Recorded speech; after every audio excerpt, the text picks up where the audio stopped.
할렐루야 성도 여러분, 오늘은 금요일입니다. 일하는 날, 워킹데이로는 마지막 날인데요.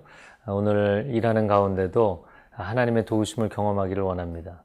우리 인생을 묵상해 보면 시간 속에 살아가는 것이죠. 그러나 신앙은 영원과 잇대어 사는 것입니다. 우리는 날마다 시간 속에서 영원과 접속하며 살아갑니다. 오늘 하루도 시공간 속에 살아가는 인생이라는 존재이지만 영원하신 하나님의 임재를 체험하는 축복의 삶이 열리기를 바랍니다.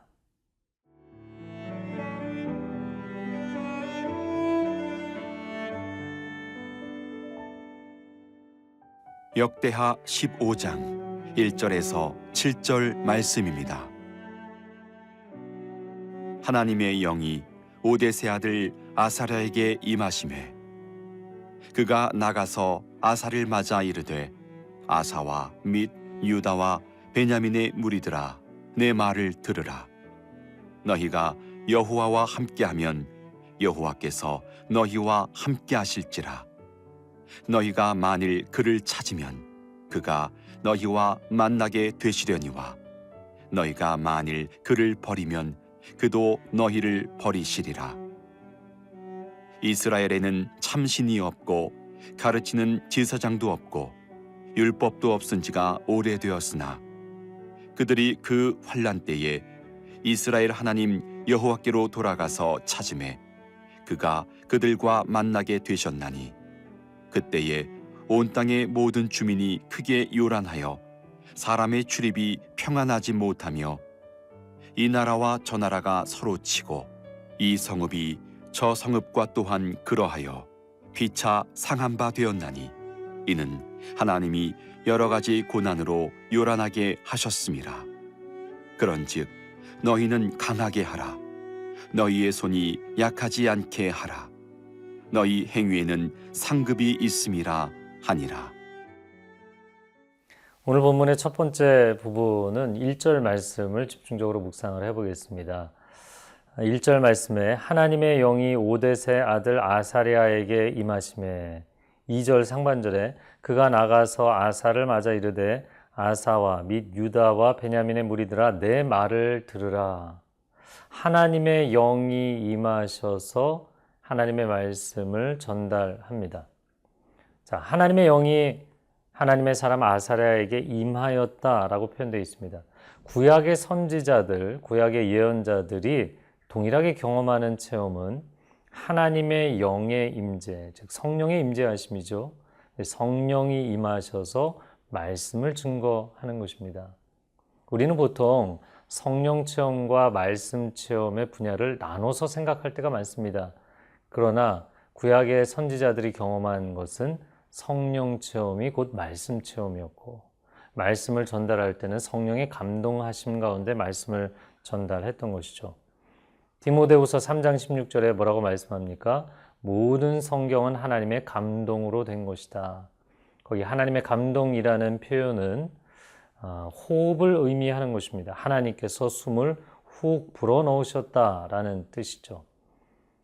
마치 작가가 영감으로 작품을 쓰는 것처럼 성경을 기록할 때 성경의 저자들은 성령님께서 영적 감동을 불어넣어 주셔서 성경을 썼다는 것입니다. 그러므로 우리는 성령과 말씀이라는 두 주제, 두 분야를 마치 학생들의 국어와 수학이 다른 것처럼 다른 과목으로 생각하지만 성경에서는 상당히 통합적인 분야로 이야기를 하고 있습니다. 베드로후서 1장 20절, 21절 말씀에도 우리에게 이야기하는 것입니다.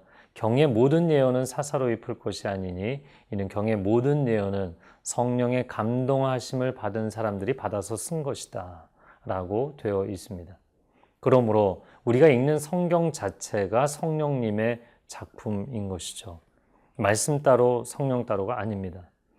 그런데 오늘날 우리가 신앙생활을 하고 있는 우리 교회들이 소속되어 있는 교단들을 보면 말씀 중심의 교단이 있고 성령 중심의 교단들이 있습니다. 영적으로 놓고 보면 사실 우리는 교단을 나눠서 강조점을 두고 있지만 말씀과 성령은 함께 역사합니다. 다시 한번 말씀드리면 말씀과 성령은 함께 역사하십니다. 요한복음 4장 24절에 예배의 원형에 대해서 예수님 말씀하시죠. 하나님은 영이시니 예배하는 자가 신령과 진정으로 예배할지니라. 개역 한글에는 신령과 진정이라고 표현했고요. 그런데 개역 개정에서는 이 표현을 번역을 조금 바꿨습니다. 하나님은 영이시니 예배하는 자가 영과 진리로 예배할지니라. 문맥상으로는 영이신 하나님께 영으로 예배하고 진리의 말씀으로 예배한다. 이 표현이 맞죠. 자, 이 예배의 원형에서도 뭘 이야기합니까? 영으로, 성령으로 예배하고 진리로 예배한다. 그래서 말씀과 성령은 함께 간다는 것입니다.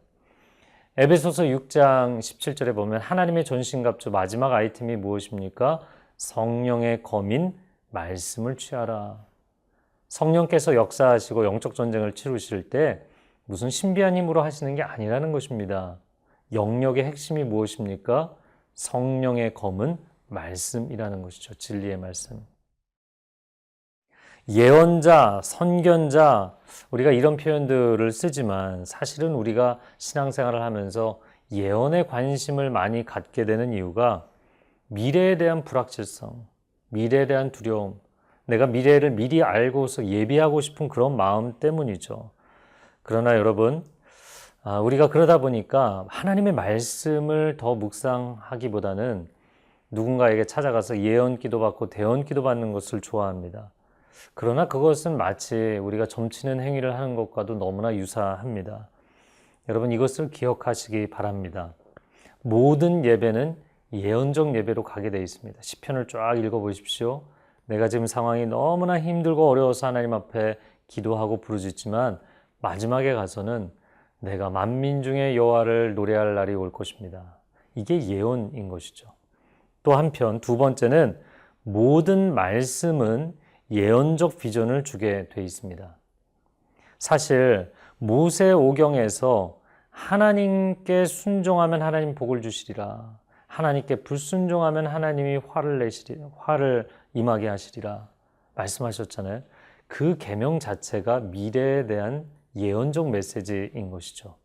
그러므로 예언의 은사는 특별히 임하거나 구하기도 하지만 여러분이 예배의 사람, 말씀의 사람이 되면 예언적 기능을 하게 되어 있습니다. 왜냐하면 우리가 믿는 하나님이 영원하신 하나님이시기 때문입니다. 우리는 이 시점, 이 시간 안에 살아가지만 하나님은 영원하시기 때문에 여러분의 인생의 미래를 말씀해 주실 것입니다.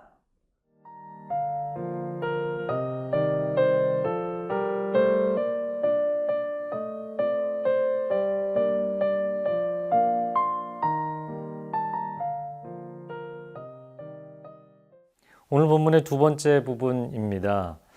경고의 내용이 나오는데요. 2절 하반절에 보면 너희가 여호와와 함께하면 여호와께서 너희와 함께 하실지라 너희가 만일 그를 찾으면 그가 너희와 만나게 되시려니와 너희가 만일 그를 버리면 그도 너희를 버리시리라. 여호와와 함께하면 하나님도 함께 해주시고 너희가 하나님을 버리면 하나님도 너희를 버리신다. 성경의 말씀은 사실 권면의 말씀이지만 본질적으로 보면 명령에 해당하는 것이죠. 하나님의 자녀들을 사랑하시기 때문에 우리에게 굉장히 부드럽게 말씀하고 계시지만 이것은 생사를 가르는 아주 중요한 명령입니다. 그래서 신명기 28장에도 레위기 26장에도 순종하라, 순종하면 복을 주실 것이다. 그러나 불순종하면 하나님의 저주가 임할 것이다. 아주 명확하게 축복과 저주에 대해서 생명과 사망에 대해서 말씀하고 있는 것입니다. 그런데 저는 이 표현을 성경에서 볼 때마다 참 역설적이다 이런 생각을 합니다. 우리가 하나님을 버리면 이라는 표현을 썼는데 사람이 하나님을 버릴 수 있나요? 하나님은 버려지실 수 있는 그런 존재가 아니시죠. 하나님은 영원하신 분이시고 하나님은 절대자이십니다.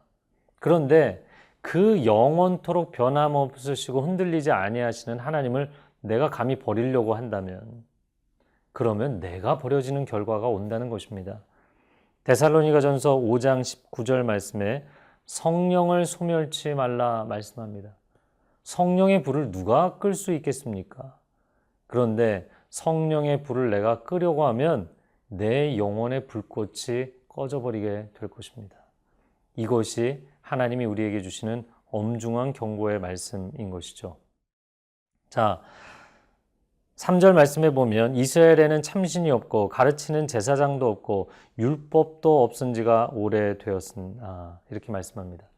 오늘날 우리 시대도 마찬가지입니다. 다원주의 시대가 되다 보니까 절대자를 믿지 않습니다. 절대 진리의 말씀을 인정하지 않습니다. 그리고 하나님께 절대적으로 헌신하는 사역자들이 흔들리고 있습니다. 교회가 시대의 등불이 되어야 하는데 영적으로 타락함으로 인하여서 도덕적으로 타락하고 사회가 무질서해지는 시대의 안타까움을 보고 있는 것이죠. 이런 어려움들이 생기면 끊임없이 소란이 일어나게 된다. 6절 말씀에 이 나라와 저 나라가 서로 치고 이 성읍이 저 성읍과 또한 그러하여 피차 상한 바 되었나니 이는 하나님이 여러 가지 고난으로 요란하게 하셨습니다. 국가 간의 분쟁이 일어나고 지역 간의 분쟁이 일어나고 온갖 종류의 다양한 고난들이 몰려오게 될 것이다 라는 것입니다. 마지막 7절에 권면합니다. 그런즉 너희는 강하게 하라. 너희의 손이 약하지 않게 하라. 너희 행위에는 상급이 있습니다. 우리에게 강하라 말씀하십니다. 시대는 다원주의, 상대주의, 인본주의로 흘러가지만 하나님의 사람들이여 강하고 담대하십시오. 약속의 땅 가나안에 들어가는 여호수아에게 하나님 말씀하신 것처럼 여호수아 1장 7절 말씀에 오직 강하고 극히 담대하여 나의 종 모세가 내게 명령한 그 율법을 지켜 행하고 우로나 좌로나 치우치지 말라. 그리하면 어디로 가든지 형통할 것이다. 여러분, 강하고 담대해야 되는 이유가 무엇입니까? 강하고 담대하지 않으면 이 시대 가운데 말씀을 지킬 수 없습니다. 세상과 타협하게 되어 있습니다. 내가 이렇게 하나님의 말씀을 지키다가 세상에 따돌림을 당하고 나만 소외되지 않을까, 도태되지 않을까? 여러분, 강하고 담대하십시오. 그래야만 여러분 하나님의 사람으로 이 세상을 뚫고 나갈 수 있을 것입니다. 함께 기도하겠습니다. 사랑하는 주님, 이 한 주간도 우리를 지켜주신 하나님의 은혜에 감사드립니다. 일터에서 맞이하는 마지막 날, 또 학교에서 맞이하는 일주일의 마지막 날 금요일입니다. 오늘 하루 우리의 중심을 지키게 하여 주시고 세상으로 충만한 삶이 아니라 하나님의 영으로 충만하여서 하나님의 언어가 우리 입술 가운데 있고 하나님을 경외함이 우리 중심 가운데 있는 하루가 되게 하여 주옵소서. 예수님의 이름으로 기도합니다. 아멘.